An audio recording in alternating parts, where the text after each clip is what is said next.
مفتی صاحب آج کے مضمون کو ہی پہلے سوال کی صورت میں کھولتے ہیں، ایمان بالقدر کیا ہے، اس کی مزید کچھ وضاحت ہو۔ الحمدللہ ولیہ والصلاة علی اہلہا اما بعد فاعوذ باللہ من الشیطان الرجیم بسم اللہ الرحمن الرحیم وکل شیء احصیناہ فی امام مبین سبحان اللہ۔ صدق اللہ مولانا العظیم۔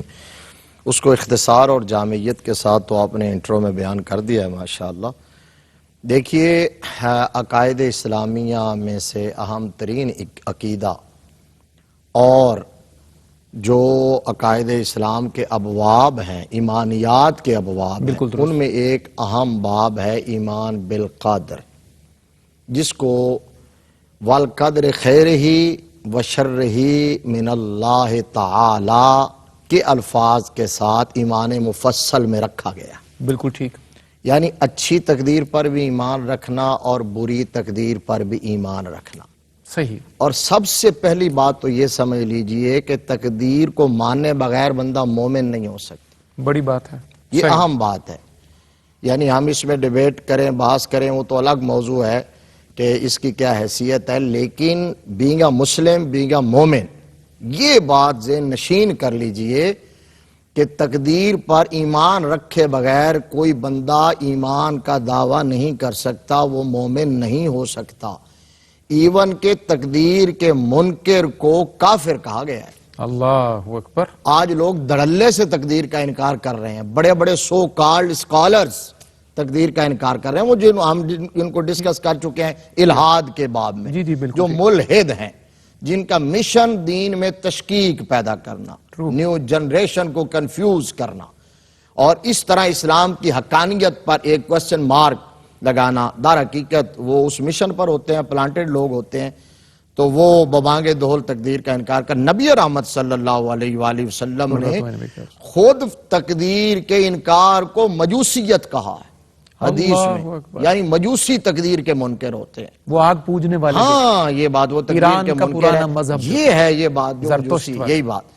اور آقا کریم صلی اللہ علیہ وسلم نے تقدیر کے بارے میں ایک جو اپنے غلاموں کو، امت کو جو پیغام دیا ہے کہ تقدیر پر ایمان رکھو، میں بھی بتاتا ہوں تقدیر ہے کیا۔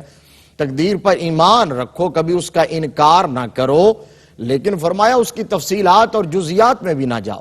ایک حدیث شریف جو ہے اذا ذکر القدر فامسکوا وَإِذَا ذُكِرَ النُّجُومُ فَأَمْسِكُوا وَإِذَا ذُكِرَ أَصْحَابِي فَأَمْسِكُوا۔ آقا کریم صلی اللہ علیہ وسلم نے اپنے غلاموں کے ایمان کا کس طرح تحفظ کیا ہے یار، کمال کر دی۔ سرکار نے فرمایا یہ وہ باؤنڈریز ہیں، اگر ان کے قریب جاؤ گے تو خدشہ ہے کہ تم اس ممنوعہ علاقے میں چلے جاؤ گے۔ فرمایا جب ستاروں کی بات ہو، ستاروں کی چال کی بات اور ان کو حتمی اور فائنل ماننا اور ان کے علم نجوم کی بات ہو، فرمایا جب اس کا تذکرہ ہو جائے تو خاموشی اختیار کر لو۔ اور فرمایا جب تقدیر کی بحث ہو، تقدیر کا ذکر کیا جا رہا ہو تو خاموشی اختیار کر لو۔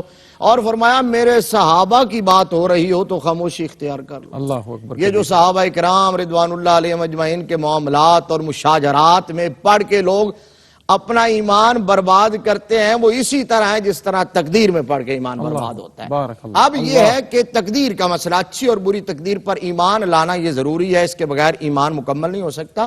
اس کا مطلب یہ ہے وَكُلَّ شَيْءٍ أَحْصَيْنَاهُ فِي إِمَامٍ مُبِينٍ۔ آپ نے اپنے انٹرو میں یہ جملہ کہا تھا اور یہ بڑا جامع جملہ تھا۔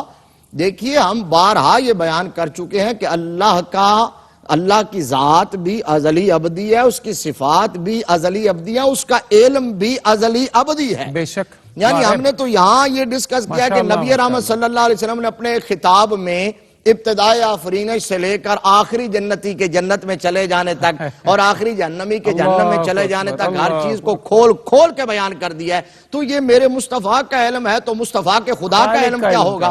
تو آخر تک جو کچھ اس کائنات میں ہونا تھا وہ اللہ کے علم میں ہے کہ نہیں؟ آج میں مسئلہ کلیئر کرنا چاہتا ہوں، آخری دو جملے سن لیجئے گا کہ اللہ کے علم میں ہے کہ نہیں ہے۔ تو جو اللہ کے علم میں تھا وہ لوح محفوظ پر لکھ دیا گیا ہے۔ اب اس کا یہ مطلب ہرگز نہیں ہے کہ بندہ لکھے ہوئے کا پابند ہو گیا ہے یا وہ لکھا ہوا مٹ نہیں سکتا۔